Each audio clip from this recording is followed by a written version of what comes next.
กรมส่งเสริมจุลวิสาหกิจขนาดน้อยและกลางกระทรวงอุตสาหกรรมและการค้าได้จัดงานเฉลิมฉลองวันจุลวิสาหกิจขนาดน้อยและกลางประจำปี 2025 ขึ้นในตอนเช้าของวันที่27 มิถุนายน 2025 อยู่ที่นครหลวงเวียงจันทน์อิงตามญัตติของสมัชชาใหญ่สหประชาชาติได้กำหนดเอาวันที่27 มิถุนายนของทุกๆปีเป็นวันจุลวิสาหกิจขนาดน้อยและกลางสากลและได้เชิญชวนให้ประเทศสมาชิกเฉลิมฉลองตามเห็นสมควร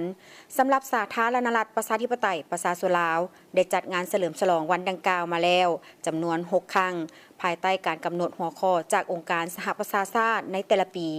สำหรับปี 2025 กระทรวงอุตสาหกรรมและการค้าได้เฉลิมฉลองวันดังกล่าวภายใต้หัวข้อผลงานการจัดตั้งปฏิบัติเวียกงานส่งเสริมจุลวิสาหกิจขนาดน้อยและกลาง 2021-2025 ภายใต้การเป็นประธานของทานจันทบูรณ์สุขอารุณรองรัฐมนตรีกระทรวงอุตสาหกรรมและการค้า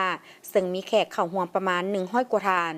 จุดประสงค์ของงานดังกล่าวแม่นเพื่อการสร้างความหับหูในสังคมเกี่ยวกับการส่งเสริมจุลวิสาหกิจขนาดน้อยและกลางของภาครัฐก็คือการส่งเสริมผู้ประกอบกิจการโดยผ่านบรรดานโยบายต่างๆของแผนพัฒนา 2021-2025 เพื่อสรุปผลสำเร็จในการจัดตั้งปฏิบัติเวียกงานส่งเสริมในระยะ5 ปีผ่านมาพร้อมทั้งเป็นการปลุกระดมให้ทั่วสังคมเข้าใจถึงความสำคัญและหันมาเป็นผู้ประกอบกิจการโดยสอดคล้องกับนโยบายการส่งเสริมของรัฐบาลในการสร้างประชากรธุรกิจให้เพิ่มขึ้น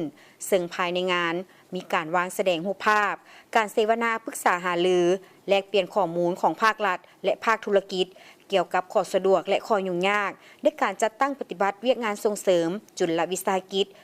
กิจขนาดน้อยและกลางในระยะ5 ปีผ่านมา